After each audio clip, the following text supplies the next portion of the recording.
एक छोटा सा गांव था, नाम था रामपुर। चारों तरफ हरे भरे खेत, बीच में बहती एक छोटी नदी और गांव के ठीक बीचों बीच खड़ा था एक पुराना पीपल का पेड़। ये पेड़ सदियों पुराना था, इतना पुराना कि गांव के बुजुर्ग भी उसके बारे में सिर्फ कहानियां सुनाते थे। कहते थे कि इस पेड़ की जड़ें इतनी गहरी हैं कि वे पाताल तक पहुंचती हैं और इसकी छाया में रात को भूत प्रेत विचरते हैं। गांव वाले इस पेड़ से दूर रहते थे, खासकर रात के समय। कोई भी उसकी छाया में नहीं सोता था, क्योंकि मान्यता थी कि जो भी सोता है वह कभी जागता नहीं। कहानी की शुरुआत होती है एक युवक से, नाम था विक्रम। विक्रम शहर से आया था, पढ़ा लिखा इंजीनियर। उसका ट्रांसफ़र हो गया था रामपुर के पास एक छोटे से प्रोजेक्ट पर। गांव में कोई होटल नहीं था, तो उसने गांव के सरपंच से बात की और एक पुराने घर में किराए पर रहने लगा। घर ठीक पीपल के पेड़ के पास था।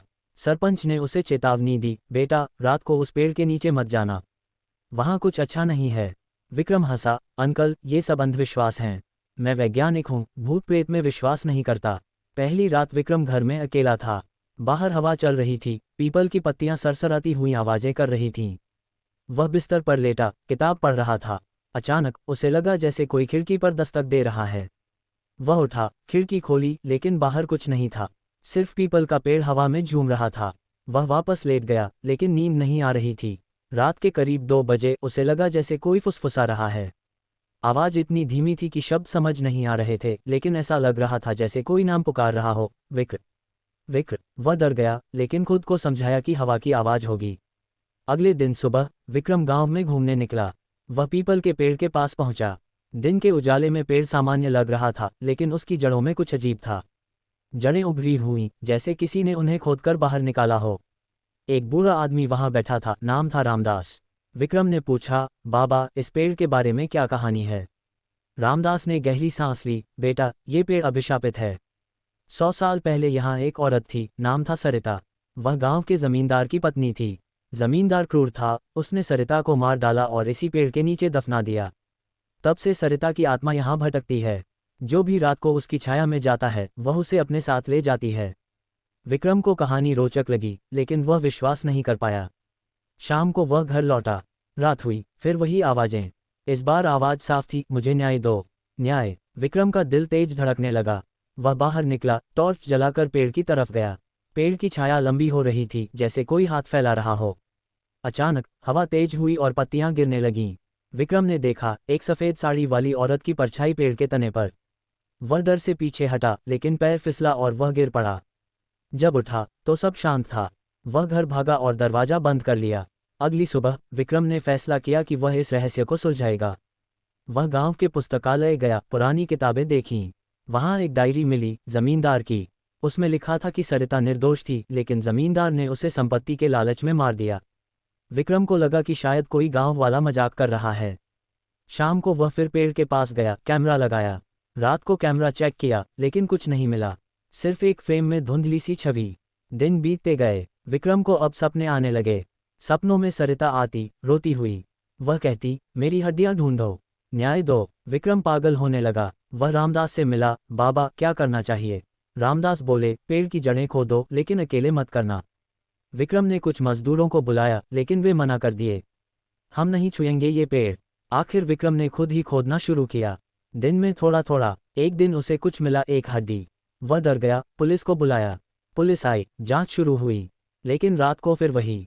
इस बार सरिता की आत्मा साफ दिखी, लंबे बाल, सफ़ेद साड़ी, आंखें लाल।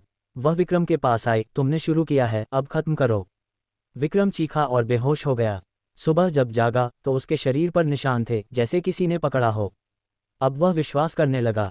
विक्रम अब पूरी तरह डरा हुआ था। पुलिस ने हड्डियां जांच के लिए भेजी, लेकिन रिपोर्ट आने में समय लगेगा। गांव वाले अब विक्रम को अजीब नज़रों से देखने लगे। वे कहते, शहर वाला पागल हो गया है, पेड़ को छेड़ा, अब भुगतेगा। विक्रम ने फैसला किया कि वह अकेले नहीं लड़ेगा। उसने अपने दोस्त राहुल को बुलाया, जो शहर से आया। राहुल भी वैज्ञानिक था, लेकिन ओकल्ट में रुचि रखता था। राहुल आया, विक्रम ने सब बताया। राहुल हंसा, चल जांच करते हैं। दोनों रात को पेड़ के पास गए। कैमरा, रिकॉर्डर सब लगाया। रात के 12 बजे हवा तेज हुई, पत्तियां सरसराने लगीं। रिकॉर्डर में आवाज आई, न्याय, न्याय। राहुल ने कहा, यह कोई ट्रिक है। लेकिन अचानक पेड़ की जड़ों से धुंध निकली। धुंध से एक आकृति बनी सरिता। वह रो रही थी, उसके हाथ में एक चाकू। विक्रम चीखा, देखो। राहुल डर गया, लेकिन कैमरा ऑन रखा।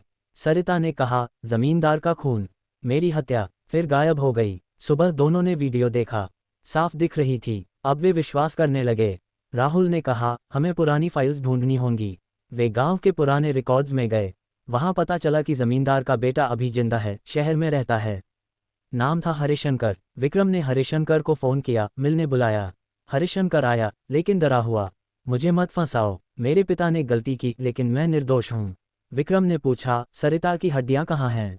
हरिशंकर बोला, पेड़ के नीचे दफन हैं। लेकिन छोड़ दो, वरना आत्मा सबको मार देगी। रात को फिर घटना। इस बार सरिता विक्रम के सपने में आई, लेकिन असल में वह बिस्तर के पास खड़ी थी।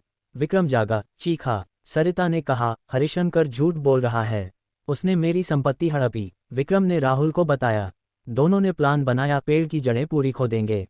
मजदूर नहीं मिले तो खुद ही शुरू किया। खोदते खोदते एक बॉक्स मिला, लीमियान हड्डियां और एक पत्र में लिखा था, मैं सरिता हूँ, जमींदार ने मुझे मारा, मेरी बेटी को न्याय दो। अब ट्विस्ट, सरिता की बेटी थी, रिकॉर्ड्स में नहीं था। राहुल ने जांच की, पता चला सरिता की बेटी को जमींदार ने मार दिया था। लेकिन हरिशंकर उसका बेटा नहीं, बल्कि सरिता का भाई था। नहीं, जटिल, हरिशंकर जमींदार का पोता था। कहानी गहराती गई। रात को सरिता फिर आई, लेकिन इस बार गुस्से में। उसने राहुल को धक्का दिया, राहुल गिरा, चोट लगी। विक्रम ने पूजा करवाई, पंडित बुलाया। पंडित बोला, यह आत्मा शांत नहीं होगी जब तक न्याय नहीं मिलेगा। विक्रम ने पुलिस से बात की। रिपोर्ट आई, हड्डियां सरिता की। Case reopen. हरिशंकर को गिरफ्तार किया गया। लेकिन रात को जेल में हरिशंकर मर गया। मौत का कारण दिल का दौरा, लेकिन शरीर पर निशान। सरिता का बदला। विक्रम अब और डरा। वह गांव छोड़ना चाहता था, लेकिन सरिता ने सपने में कहा, रुको, अभी नहीं। राहुल ने कहा, हमें मुक्ति की पूजा करनी होगी। पूजा की रात, चांदनी रात, पीपल के नीचे। पंडित मंत्र पढ़ रहा था। अचानक तूफान आया। सरिता प्रकट हुई, चीख रही थी, न्याय मिला, लेकिन मेरी बेटी। पता चला बेटी की हड्डियां भी वहां। पूजा पूरी हुई, सरिता शांत हुई। लेकिन अंत में एक ट्विस्ट, विक्रम को लगा सरिता अब उसके साथ है। विक्रम और राहुल अब थक चुके थे। पूजा के बाद सब शांत लग रहा था। गांव वाले खुश थे, पेड़ अब सुरक्षित है। लेकिन विक्रम को अभी भी सपने आते थे। सरिता कहती, धन्यवाद, लेकिन सावधान रहो। विक्रम ने सोचा शायद मन का वहम। वह काम पर वापस लौटा। लेकिन एक रात ऑफिस से लौटते समय रास्ते में पीपल जैसा पेड़ दिखा। नहीं, वह तो शहर में था। फिर भी छाया में कोई खड़ा था। राहुल ने रिसर्च की। पता चला पीपल के पेड़ में आत्माएं बसती हैं, हिंदू मान्यता में। विक्रम को लगा वह अभिशापित हो गया है। वह घर गया, लेकिन घर में अजीब आवाजें। दरवाजा खुद बंद होता, लाइट्स ब्लिंक। वह पंडित से मिला, ये सरिता नहीं, कोई और है। पंडित ने कहा, शायद जमींदार की आत्मा। ट्विस्ट, जमींदार भी मरा था उसी पेड़ के नीचे। विक्रम ने जांच की। पुरानी डायरी में लिखा था जमींदार को सरिता ने मार दिया था। नहीं, जमींदार ने आत्महत्या की। लेकिन अब दोनों आत्माएं भटक रही थीं। राहुल ने ओकल्ट एक्सपर्ट बुलाया। एक्सपर्ट ने सेशन किया, स्पिरिट कम्युनिकेशन। सरिता आई, जमींदार मुझे नहीं छोड़ेगा। फिर जमींदार की आवाज गुस्से वाली, वह मेरी थी। डरावनी रातें जारी। विक्रम को अब दिन में भी दिखता। ऑफिस में छाया। वह पागल होने लगा। डॉक्टर से मिला, दवाएं लीं, लेकिन कोई फायदा नहीं। राहुल ने कहा, हमें पेड़ काटना होगा। लेकिन गांव वाले मना, पेड़ देवता है। आखिर विक्रम ने रात को चुपके से पेड़ पर आग लगाने की कोशिश की। लेकिन आग लगते ही चीखें आईं। सरिता और जमींदार दोनों प्रकट। विक्रम भागा। अगले दिन गांव में हंगामा। पेड़ जल नहीं पाया, लेकिन विक्रम घायल। अब कहानी में नया किरदार, विक्रम की प्रेमिका नेहा। नेहा आई विक्रम को ले जाने, लेकिन रास्ते में कार एक्सीडेंट। नेहा को लगा कोई धक्का दिया। सरिता, नेहा डरी, लेकिन विक्रम को सपोर्ट किया। दोनों ने मिलकर रिसर्च की। पता चला पीपल का पेड़ एक पोर्टल है आत्माओं का। पूजा फिर हुई, इस बार बड़ी। गांव वाले शामिल, मंत्र, हवन। सरिता शांत हुई, लेकिन जमींदार नहीं। वह विक्रम में घुस गया। विक्रम की आंखें लाल, आवाज बदली, मैं नहीं जाऊंगा। एक्सोर्सिज्म। पंडित ने लड़ाई की। अंत में जमींदार गया। विक्रम ठीक हुआ, लेकिन अंत में संदेह, क्या सच में शांति आई? विक्रम गांव छोड़ शहर लौटा। नेहा से शादी की। जीवन सामान्य। लेकिन एक रात घर में पीपल की पत्ती मिली। विक्रम डरा। राहुल से बात की, शायद खत्म नहीं हुआ। राहुल ने कहा, मन का वहम। लेकिन विक्रम को फिर सपने। इस बार सरिता खुश, धन्यवाद। लेकिन जमींदार की हंसी। नई घटनाएं। विक्रम के घर में चीजें हिलती। नेहा को भी दिखा। वे पंडित बुलाए। पंडित बोला, अभिशाप फैल गया है। विक्रम ने फैसला किया, वापस गांव जाएगा। गांव पहुंचा। पेड़ अब सूख रहा था।